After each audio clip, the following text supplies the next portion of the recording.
So thank you guys so much for joining in for this discussion about positivity and empowerment. I wanted to show this was the little doll my daughter made. I have a better screenshot here. Wow, wow, the in person. Oh yeah, that's amazing. Even better than the Love it. photo. Um, Thank you guys both for joining me for this talk. And Walter, thanks for keeping me on my ass. Like thanks for keeping this.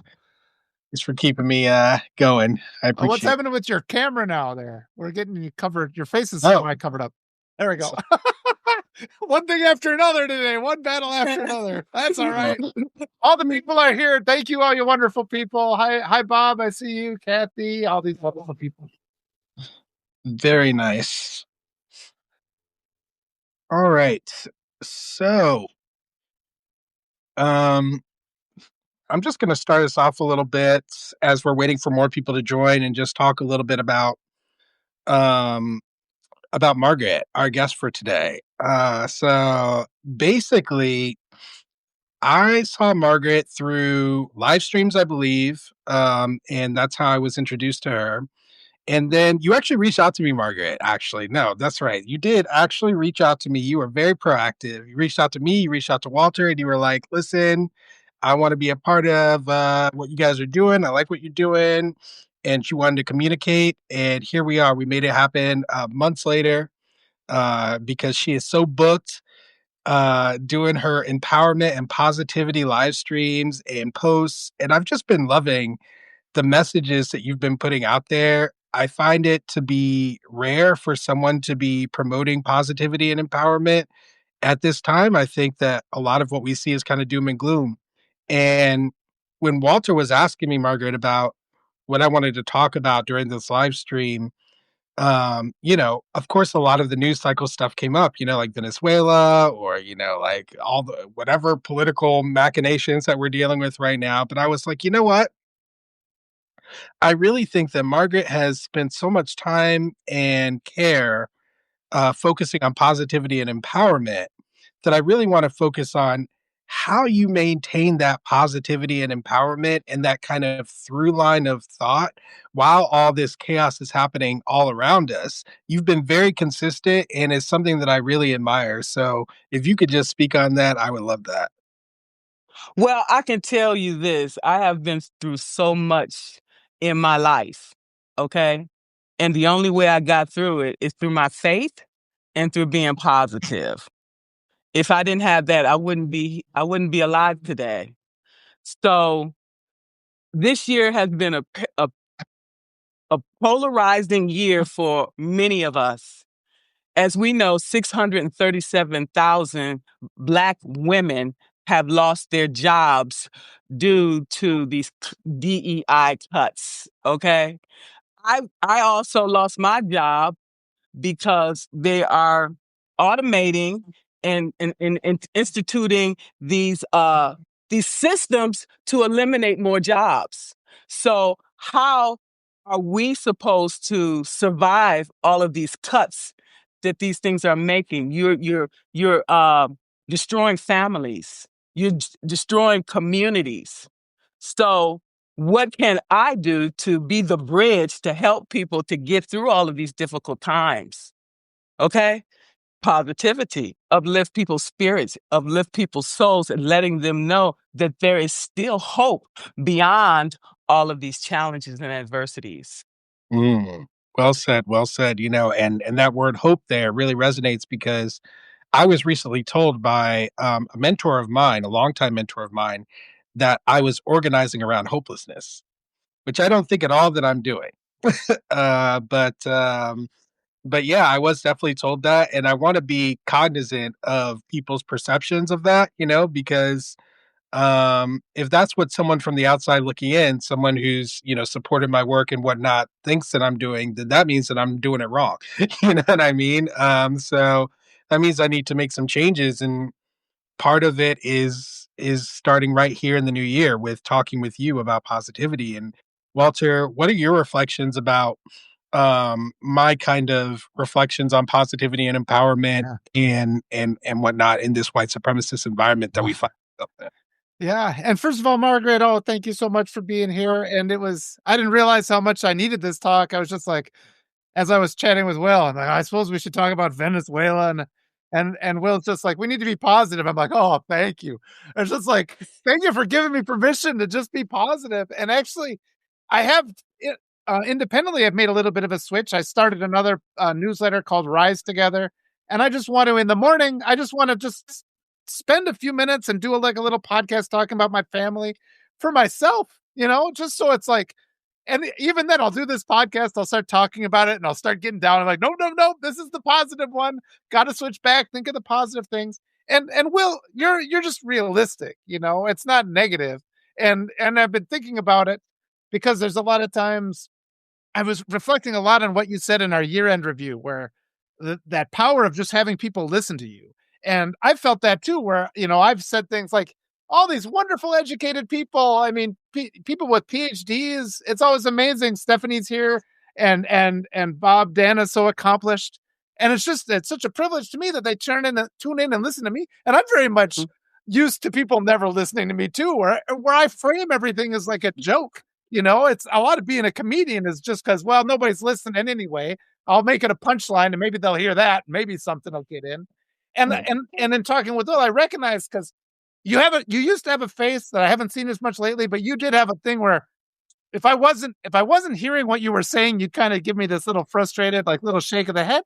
And it wasn't because I was deliberately not listening. It was like I was trying to understand. I wasn't getting it. So there is that kind of overlap there where it's like, and it would take me sometimes weeks. And I haven't seen you do that. I hadn't thought about that because I haven't seen you do that with me in months now. And it's something I deliberately noticed, is like, he's frustrated because I'm not hearing him. So I would go and think about it. And so, but yeah, there is a negative aspect here. And I've had a lot of people comment on my talks where they're just like, gosh, somehow I feel empowered, even though everything you were talking about was so depressing. And I think, yeah, if we come to the heart of the matter and we build our knowledge about things, it's only by seeing the truth and seeing how bad things really are that we're then empowered to make these changes. But yeah, like as Margaret says, we have to focus on positivity, and it's a big job, but we're all in it together. We're all working together. Nobody else is cleaning up this mess. Let's just do it. Have fun doing it. Support ourselves. And I think thank you for all these thoughts. For all the hearts. Please hit those hearts so people get to know Margaret. And yeah, thank you guys so much for the hearts. Yeah, Margaret has been amazing. And, like sometimes when I'm feeling, overwhelmed, or when I'm feeling like, alone a little bit, because these feelings of loneliness, of grief, of anger, sometimes, they're human emotions that are going to arise in a situation when you're in a toxic environment, and sometimes just scrolling through and seeing one of Margaret's messages. Yeah. I mean, it just really transformed my whole mindset and my whole kind of being in that moment that I read. And so, it's very important for us to remember that our mindset is very important during these times. Um, and I just really appreciate, Margaret, what you've done in order to help promote a positive mindset. I truly do believe that the work that you're doing is not something that many people could do.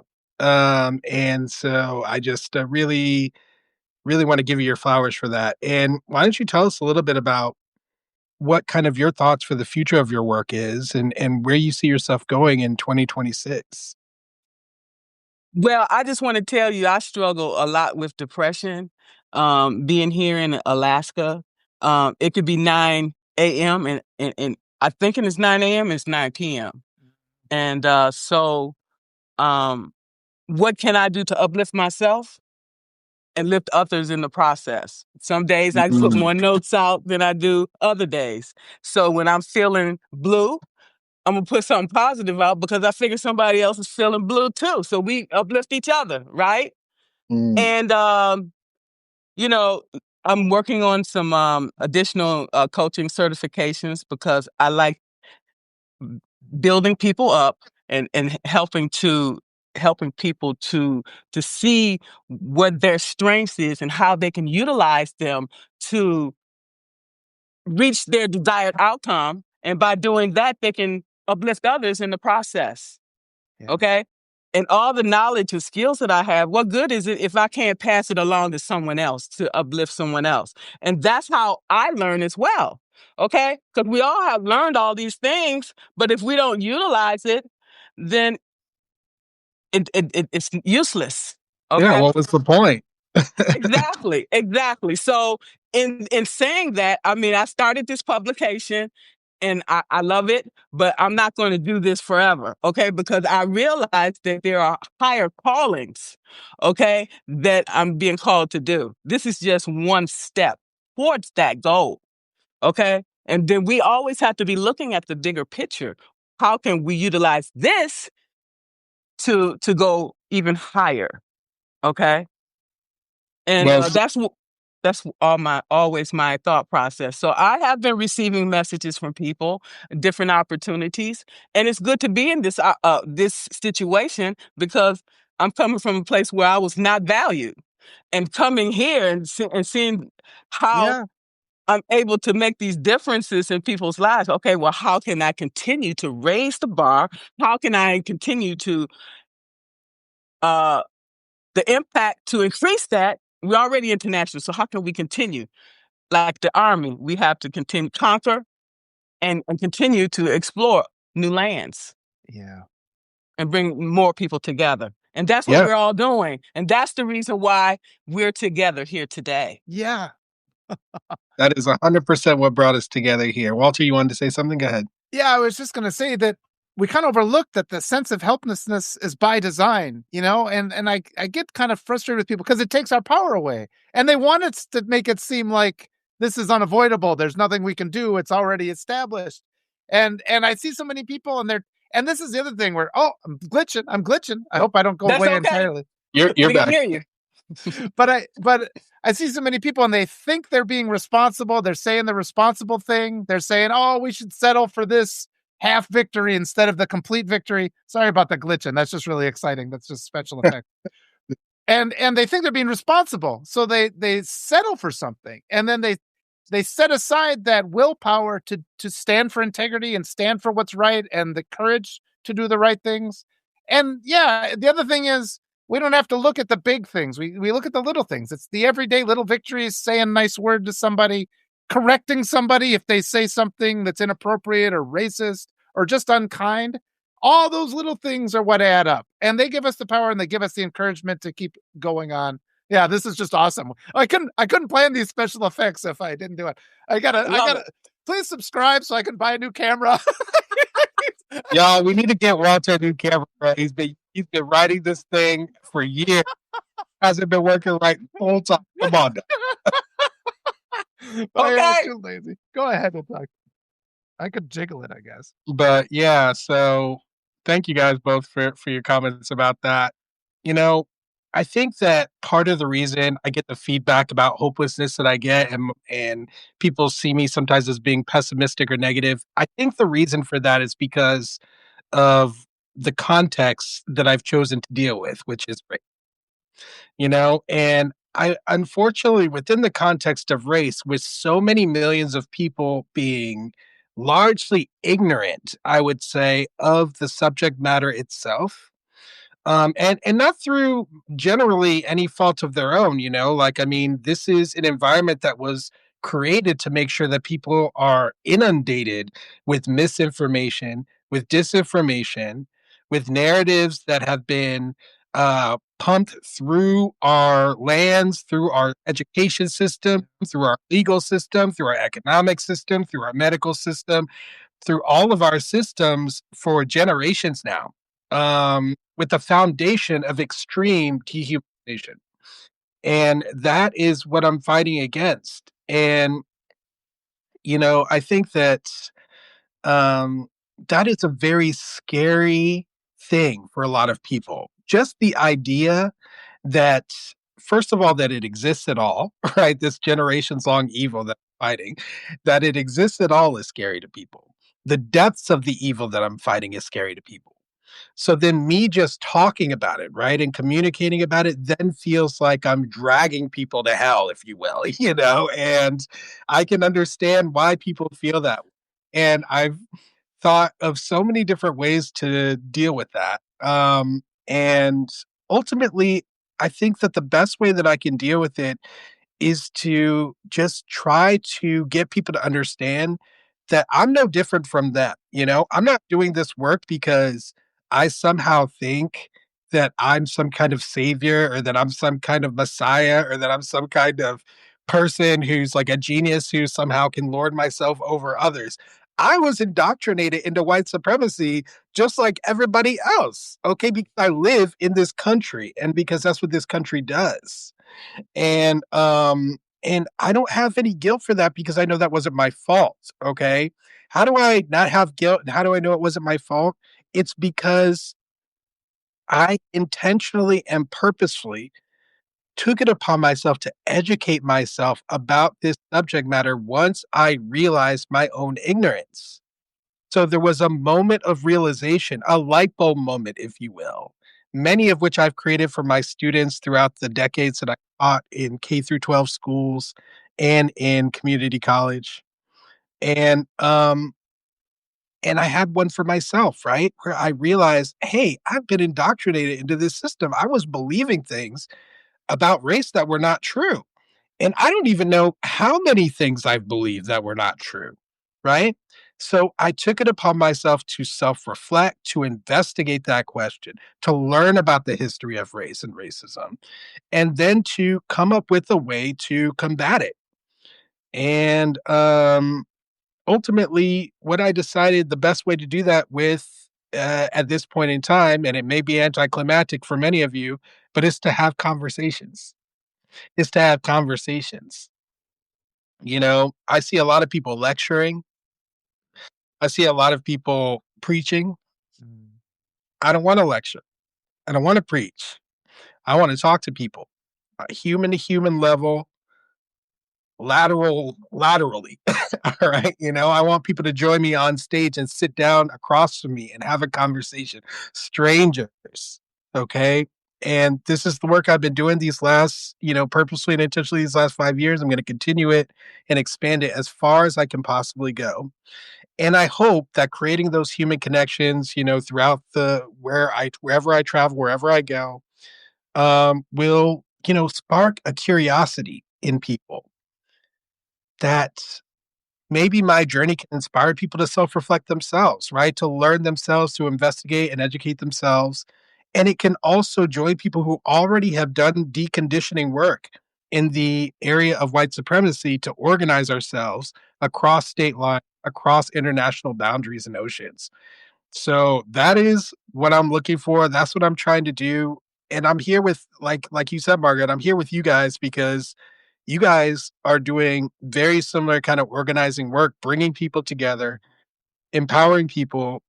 And ultimately, I just want to say thank you both for the work that you're doing. And you guys inspire me. And hope that my work can inspire you as well.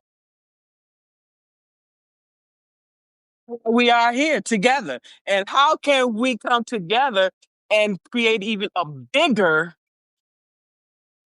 Yeah. a bigger thing collectively? Uh, this is grassroots. We should be in Yeah. every state, every country. Okay. And the message should be the same: unity. Yes. Okay. Unity. Oh, Margaret, it's so wonderful. I mean, your energy coming out of the screen is just so beautiful. The way you sit there, I just love it. It makes me so happy. No, I do. And and it's like yesterday I had a talk with Nick, and honestly, I'm feeling grateful today because I'm feeling less foggy. Because I told everybody I went out to ski to clear my head and I crashed and I hit my head. And I was feeling foggy yesterday and I was having this talk and I noticed Will in the chat. And it was right when we were talking about these same sort of things. And it occurred to me how effective Nick has gotten in talking about these things too. He knows the language really well. And so it's really exciting. And I know Will has said that to me, like seeing me talk about it in other places and how quickly this spreads, because people know and just it's only had this power because we don't talk about it. A story that came to mind, just these assumptions that people have. And when I first brought my wife from Peru to the United States, we met with one of my aunts, and my aunt was asking these questions. She's just like, are there cars in your village? And my wife was like, she's like, what? And she's just like, because my wife's from Lima, and she's from a town, it's bigger than New York City. Lima, Peru is. It's bigger than New York City. And she's just like, what the hell is with this person who thinks that because she's an American from a town of like 700 people, that, she can lord over me and think she's better than me? And it was just, And unfortunately for me, it's like, because it was invisible to me. I didn't see, although I felt the effects of this white supremacy. It's always because there's places I've been excluded. I'm just like this, the way it's just you're felt uncomfortable all the time. And the second you leave American shores and you go to another country, all the other countries I've been to, there's this thing in the atmosphere that just goes away. There's peace because they don't have that white supremacy indoctrination just intoxicating everything that's just there. And and just like Will, I'm essentially my basic sense. I'm a compassionate person. I have empathy, and or just when you're forced to treat people in a way or have these negative assumptions about things, and I'll see them all the time in comments where people are like, "Oh, well, racism has always been here," when people have always exploited other, and people. These are all the justifications people make to justify not facing the inherent cruelty of our ideology and these lies that we've been told. And that's why somebody meets my wife for the first time and assumes that because she's from South America, she's from a village that doesn't have cars or shoes. And I'm just like, why was that the thing that came into your head? And it's like, South America is such a beautiful place to go and visit, and a lot of people have never even considered it. They think, oh, we're going to go to Europe. We're going to go to France. Go to Machu Picchu. It's one of the most beautiful places in the world. And it's close. It's an inexpensive trip to go down there. They're in the same time zone as we are here. They're in Central Time. And it's just sort of all these things that people they're not even aware of. So just that, and the word woke has a reason. We need to have that awakening because Americans are indoctrinated to just disregard the 90% of things that are the problem. We just pretend that doesn't exist. And then we're stuck forever, uselessly wasting our time trying to squeeze more out of this tiny little place that we're allowed to look. Well, let's open the door, pull back the curtain, address the real issues for a change. And yes, that's empowering, even though they're hard problems. But we actually then, we can have access to the place where the problem actually is. We have a chance of winning for a change rather than just spinning our wheels endlessly and fighting with each other. Yes, well said, man. We do have a chance to win. That is really what inspired my more aggressive actions, okay, of recent times. I recognize that we are in a critical part in American history. We are in a critical part of human history. And I feel like I have to give my as much of my life force as possible, whatever I got left in me, to try to make sure that we turn onto the right path because we're on the wrong path right now, y'all. We're on the wrong path for sure. Okay. So I'm trying to turn this ship around. I know there are so many others of you out there who believe the same thing and want to create a better world, one that's not suffocating with this toxicity that we're experiencing that has its foundations in white supremacy. So, y'all, if you're feeling that, you're not alone. And exactly like Margaret said, this is grassroots. It starts here with these conversations that we're having with just, a mere 93 of us, right? But the conversation grows and expands based on our actions, based on our mindset, based on our ability to gather our physical and mental energies towards these goals. Okay.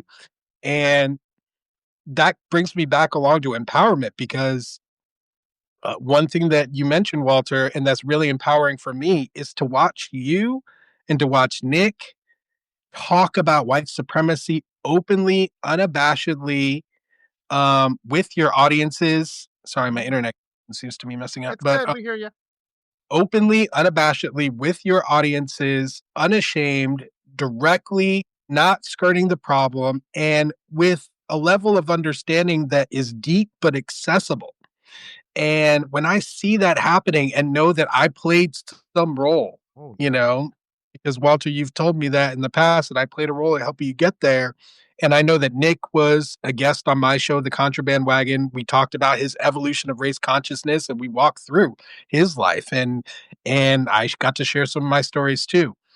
And now I see you guys yesterday on the live stream talking with each other about white supremacy in depth. I mean, it's just so inspiring and it just honestly, it shows me that the work I'm doing is enough, you know? Of course I want to expand, of course I want to get bigger, of course I want to get more organized, and of course I want to enroll more people into the work that I'm doing. And I also want people to find community in the work that I'm doing too, not just to learn from me. I want to create community. outside of these systems that have already been corrupted, you know? So I've got big, lofty goals, you know? And when I see you guys doing the work you're doing is so inspiring, not just because, you know, I see you guys as individual growth and the way that you're putting out messages getting better and better and better and more impactful, but it's also just like, it really just, I don't know how to describe any further exactly like how I feel a greater sense of purpose even when I'm experiencing you guys's uh, live streams and messages, you know, it's priceless, you know, and it's necessary for us to win. Margaret, take it away. I'm glad you mentioned that because I'm sitting here every day as I this is my going into I just finished the year anniversary here on Substack, and I'm trying to figure out, okay, this community, what can I do? How can I serve in a better way that's going to uh help each individual to get to where they want to go? And I haven't figured it out yet, but and until I do, I'm going to continue the path with helping as many people as I can. Okay. Those that like-minded individuals. Okay. If they're not like-minded individuals, then they're not ready. They have to sit over there and wait until they're ready and then they can join us. Okay. That's where I'm at today. So I'm always thinking how I can improve. Okay. And the things that I can do, because I've learned so much coming from the government contracting that I had no clue what I'm doing here. So what I've learned this year, incorporating new things to even improve upon what I'm doing. And that's what we have to do every day. Sometimes we just have to throw things against the wall and see if it works or not. I don't know. I never did it before. If it works, fine. Do it, continue. If not, then we have to sometimes divert and change course.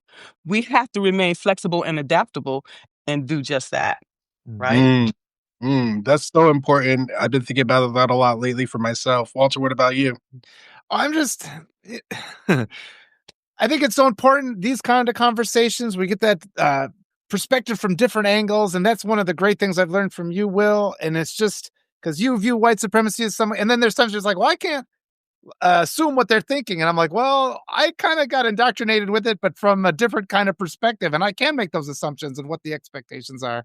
And it's so difficult still. We've made so much, it's so good because I feel so much more fluent. And I'm always afraid to, have that unconscious bias come out and destroy all of our progress, and you've been really kind, where you're like, whoa, whoa, whoa, it's like, that was what you said there was wrong. And then I'll fix it, because it's so often the case that that divide exists. And I understand that, the members of the Black community would not be trusting of me necessarily. They'll look at my profile and be like, well, that guy's probably, that he's probably not sincere.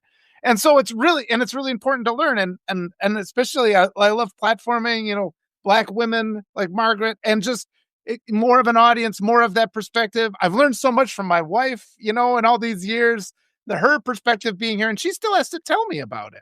But what really concerns me, yes, that divide that's there, because we should be allies, and it just so quickly we can be pushed apart. And social media pushes us apart. We block people that should be our allies because we react too quickly.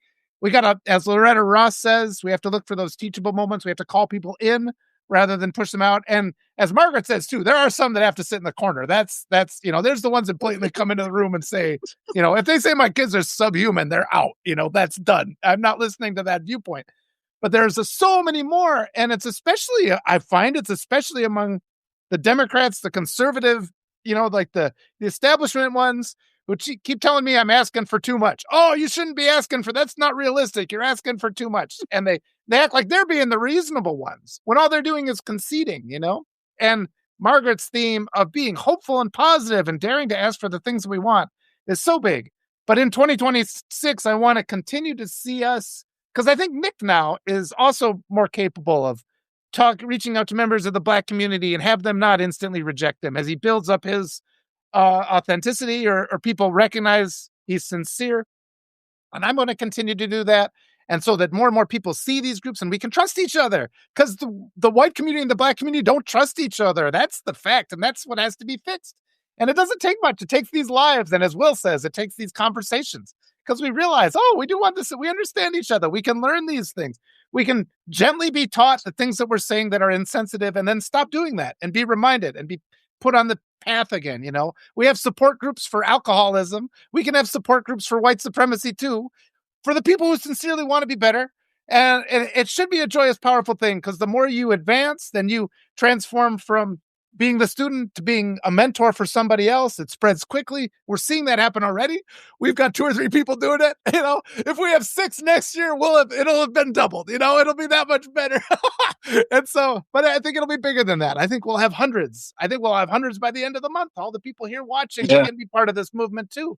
And yeah, and it's just, it makes me feel happy when I'm speaking and I see Will pop into the chat and I'm like, Will's going to be happy because I'm saying the words that he said. And I know I almost feel the joy, even though he doesn't say anything. I know it makes you feel proud the same way as a father feel proud when my kids stand up, against instances of injustice when they see it and they think they are warriors. I'll tell you, there's a couple instances they've come home just spitting lightning because of something that happened. I say, good job, girls. You stand up for what's true and what's right. And that's the only way to be happy and content. Oh, thanks for your applause, Margaret. You get me all fired up. Okay. I just want to say I was talking to a millennial a couple of weeks ago, and I'm like, hey, why don't we come together to help, the gay community with community, whatever. And they're like, no, we do our own thing over here. They want to be separate. And I'm like, okay, I'm gonna leave them where they at because they don't understand that this is a whole world that we all live in.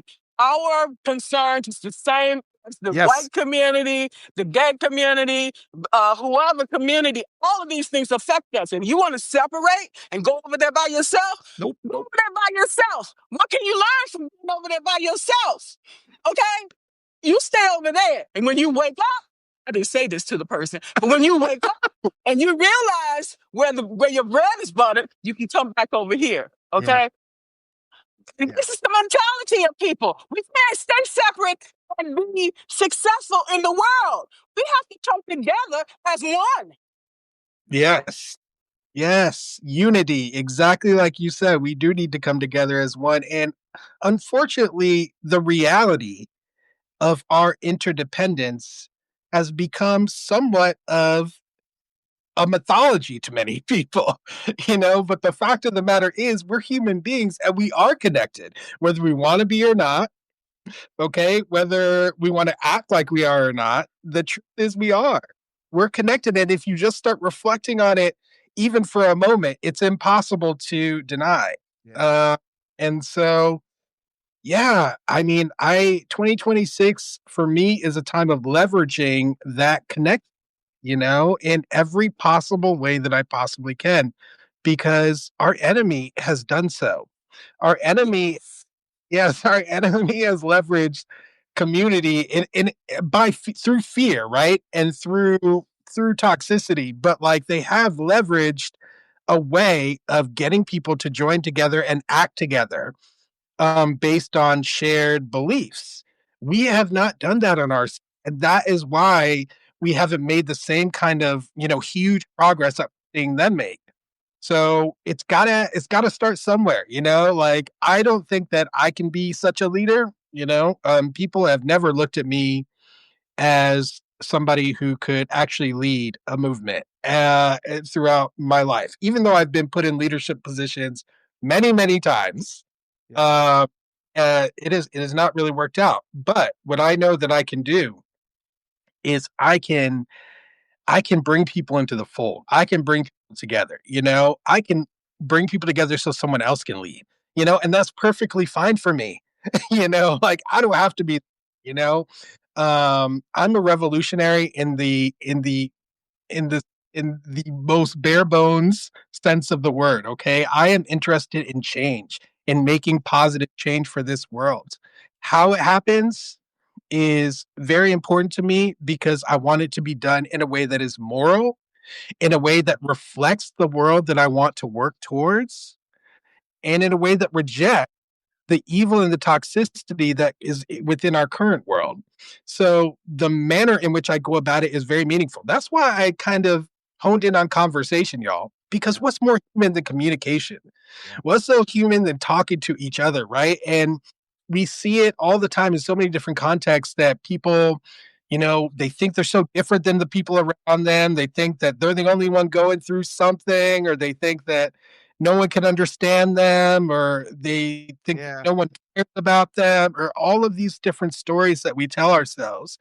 But if we just stop and communicate with people around us, we find that that's exactly what it was. It was storytelling that we were doing to ourselves, sometimes to justify our paralysis, to justify not living our life to the fullest. And I just want to offer people the chance to live, man. I want y'all to live. I want y'all to experience life to the fullest.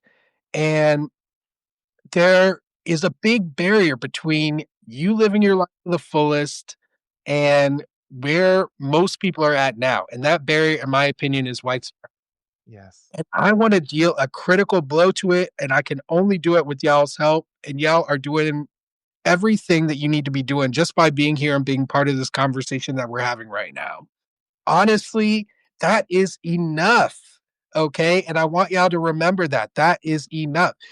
All you need to do is be part of the conversation, whether it's listening here, whether it's talking to people in your own social circles, okay? Whether it's like Walter said earlier, whether it's like interjecting when you see something that needs to be corrected or something that doesn't reflect the world that you want to see, all of those are enough.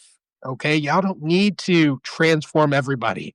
Right. All we need to do is transform ourselves and to live our values out there in the world openly, unabashedly, notoriously, Yeah. as in the law. All right. I just want to say that each and every one of us is enough as well. Okay. And the change that we want to see in the world begins with us. Okay. You don't look into other people, do your part. Once you've done your part, then Yeah. there it is. Then we can help other people as well. Okay. Yes. Yeah. And Yeah. And as yeah, Mama simply said, to simply check yourself. Beautiful. yeah. Look inward, y'all. Go Yeah. ahead. Oh, I was gonna say it's been blazing trails, we're doing something different. And I made a deliberate choices in my life where I was looking at all the options that seemed to be presented to me, and I'm just like, none of these seem like they're gonna work. So I'm just gonna go off into another path that's never been explored. And a lot of I remember bringing my daughter home in her little basket from the hospital, and I'm like, well, I'm just gonna do the opposite of everything that was done to me, and like no real plan other than do the opposite. And it's like you boldly go forward on something that's never been tried or you haven't seen modeled, but now we can model it, because I've done it now. They're in high school, they're wonderful kids, they don't have these issues, they don't have the mental health issues, they don't even they don't have smartphones. That's another thing too, but we can do all these things differently. And the other thing too is that people are a lot more willing right now. I mean, I've been saying a lot of these same things. I've learned a lot in the last year through these conversations with Will, but these have been things I've been working on and thinking about, since like my wife came here and I saw how she was treated. And in 5 years ago, people weren't open to hearing this. There would not have been 128 people in this live listening to this.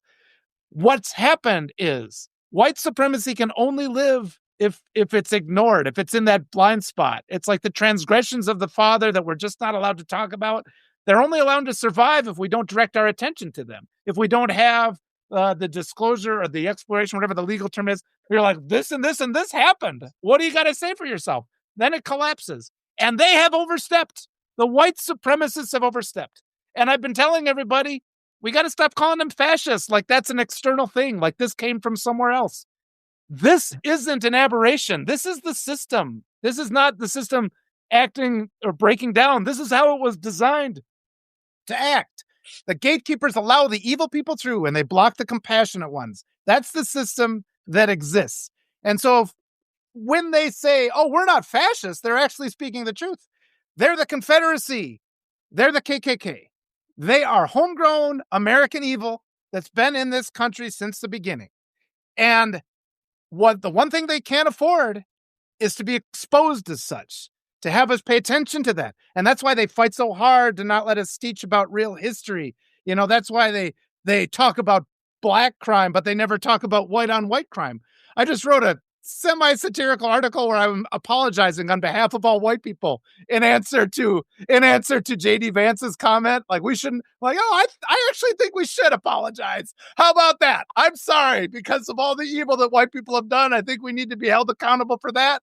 I think we need to start dedicating our lives to fixing all that evil. Even if I wasn't necessarily the one doing it, the problem's here. It's my job to fix it. I don't care where the problem came from. And so these are the kind of comments, but it's all because of them. It doesn't end with the guy in the Oval Office. He's a symptom of the underlying disease. The underlying disease is white supremacy.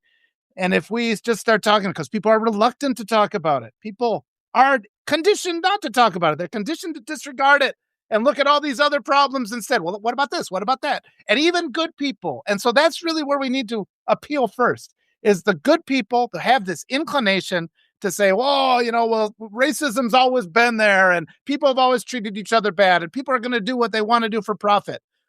All of that is the arguments of white supremacy to enable white supremacy. When people say you're speaking in generalizations, these deflections, these thought-terminating cliches, we're all indoctrinated and groomed to just regurgitate. Examine them. Stop them. See the truth. Try something else. Because what we've done up till now, it hasn't worked. It hasn't worked, has it? So let's do something different. Well said. Well said.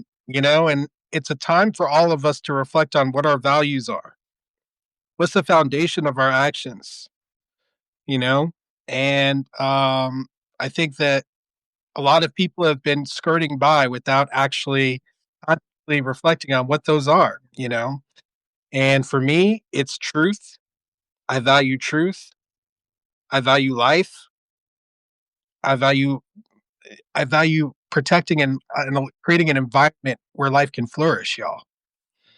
That is incredibly meaningful for me. And it informs everything that I do. I value kindness as a way of being. I value community and the creation of community. Um, these are my values, y'all. I've written them out. I've written pieces on them, and I encourage you guys to do the same. The work that I'm going to be doing is deconditioning work, helping people have time and space necessary for them to go through the emotions that come up with realizing that you were betrayed, that you were labeled without your consent so that you could be placed within a tyrannical system of power. That happened to all of us. That is a fact. And I think that a lot of people have not even remotely taken step one to deal with that fact and to come to terms with that fact. And why? Because it's devastating. It's devastating to believe that these gargantuan forces from your very birth, from before you were born, right, had already put you within a system that was going to strangle you, that was going to make you feel like you had a 20-ton weight on your back, that was going to make you feel like you had to be mean to people, that you had to compete with everyone around you, that you had to put other people down, you had to step on them in order to put yourself higher. You know, um, all of these bad habits, all of these negative thoughts and actions come out of this labeling that is done to all of us. And the only way that we can get out of it, guys, the only way that we can get out of it is acknowledge it and accept that we can fight against it and that we have the power to fight against it and that our lives can actually be more positive and empowered if we do. It takes a long it takes most people a long time to get there. Why? Because that level of betrayal, it comes with a lot of grief. It just comes with a lot of grief.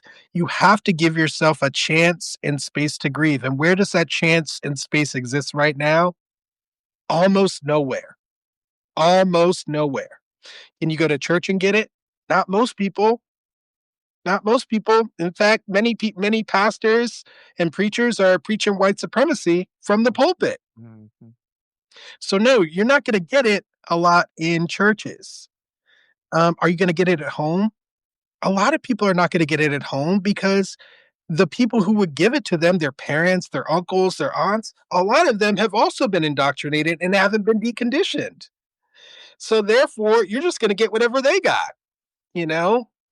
And what about at school? Are you going to get it there?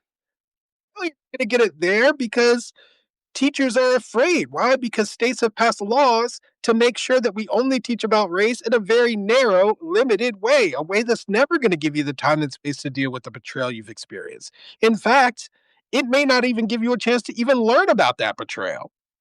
So you're not getting it there. Where are you getting it? And that's what I realized, guys, is that there was really no place for people to get what they need in order to actually change this problem with this, which is a problem that we individually and collectively have power over.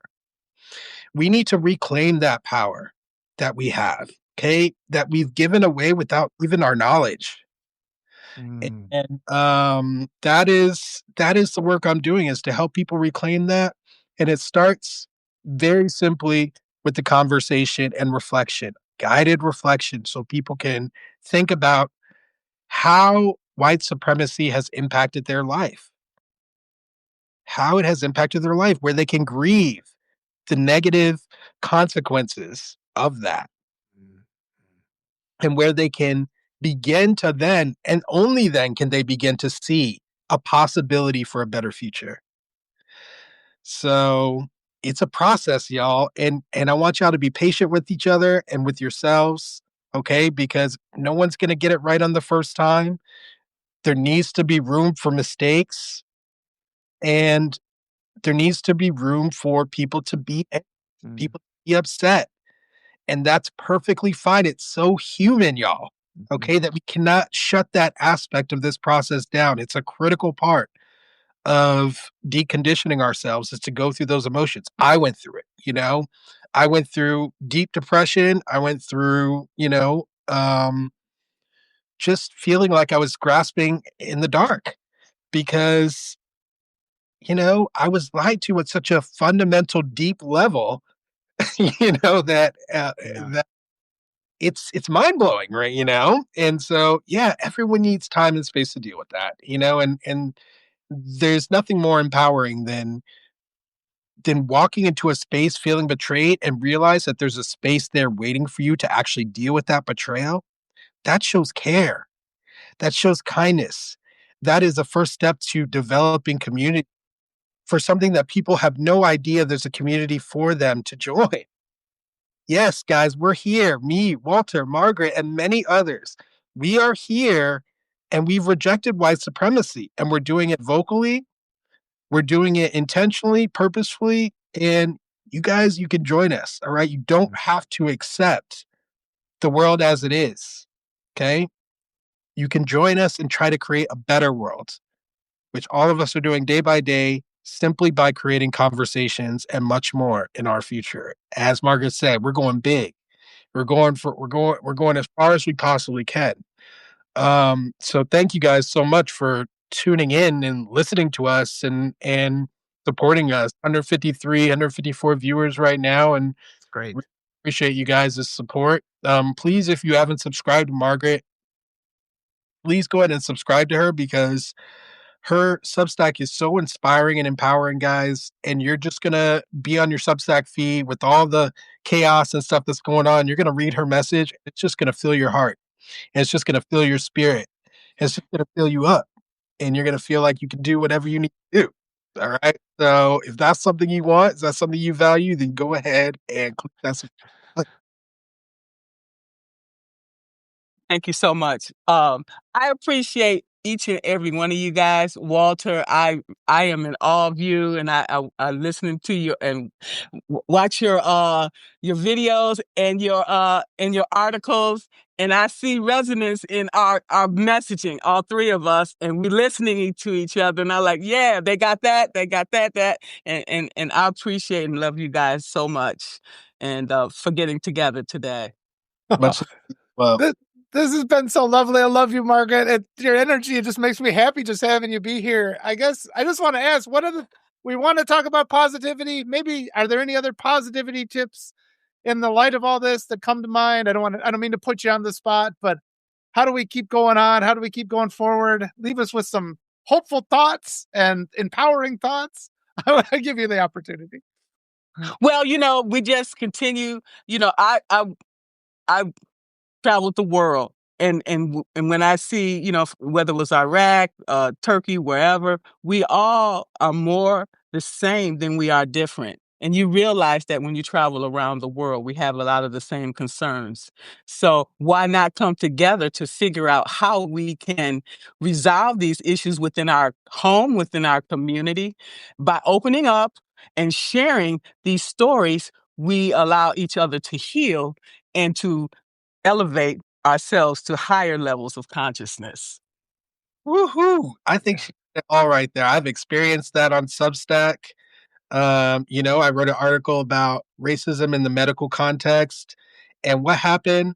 Uh, a Maori author from New Zealand shares her article about the exact same thing. Nice. And boom, our articles are so similar. Our experiences are practically identical, Yeah. hundreds of miles away, and we made that connection, and now we're connected. What could possibly come out of that connection, in terms of two people fighting against racism, right? Fighting against discrimination in the medical context, hundreds of miles away. We can now connect, guys. Yeah. Have to leverage our ability to connect over these vast distances at this point. We need to join our powers and find out how we can work together. Okay. And it just starts with a conversation. So I'm so grateful, Walter, to you for continuing to bring us together and create these conversations, these opportunities for growth and connection. And Margaret, I'm so grateful for you for reaching out, finding us through your work and sharing your positive messaging with us and your Oh, empowerment yeah. strategy. Um, just know that both of you are doing incredible work that I value greatly. And I'll be, of course, happy to collaborate with you all in the future. And I look forward to seeing what y'all do. I just want to add one thing to just encourage people to understand that all these negative things that you assume about human nature are really just the confessions of white supremacy. All those things they deliberately do, they try to pretend as if it's just natural to human beings. And so I think that's a lot of why a lot of our us creative people or empathetic people, we fall into depression because we're told that human beings are bad and we're just like I don't think I'm bad. I don't think that's the case. And so this whole world just pressures us constantly. And if we could just be like, wait, that's not me. They're projecting their crimes on me. It's not me. We can push that away. And so many people I meet in chats, they're just like, you're being unrealistic, Walter. This is what's going to happen. People are going to corrupt these systems. If we anything you try to do that'll be good, it'll be corrupted by bad. It's like, no, the white supremacists will try to destroy it. But together, the rest of us who want compassion and want to take care of it, we will overcome that. And we just have to give ourselves permission to get rid of all those lies that have been told to deflect from the evils, to hide their guilt for the evils that they've done and project it onto us and understand that human beings are good. Human beings are good, and this toxic ideology of white supremacy can be unlearned. Everybody can unlearn it. It's not inherent to the human condition. It's something that can be removed like a tumor, and then we all have happier, healthier lives. Yes. Amen. Let's get happier and healthier together, Oh, join me in that endeavor. Um, and yeah, thank you for joining me in this endeavor today. 170 total viewers today. Thank you so much. Appreciate your support. Make sure you subscribe to Margaret. Make sure you subscribe to Walter. Feel free to subscribe to me. This month, I already have several people lined up to speak to about their evolution of race consciousness. So if you're interested in watching some deconditioning, light deconditioning, all right, I'm not going as hard as I will in my future seminars on here because I'm trying to give people, like I said, the space and grace to deal with everything they're experiencing. But you will get a taste of like the work I'm going to be doing on a much larger scale in the future. So if you're interested in that, make sure that you follow me here. And Walter and Margaret, you guys enjoy the rest of your day here. Thank you so much for joining me for this live. Thank And you. Thank uh, you. yeah, I appreciate you guys more than words can express. So much love to you. Thank you so much. Thanks. Thank you, Bye. Margaret. Thank you, Will. Wonderful. Thank Thanks you, to all the Will. people. Thank you all. Thanks, All right. Bye guys. bye. Bye.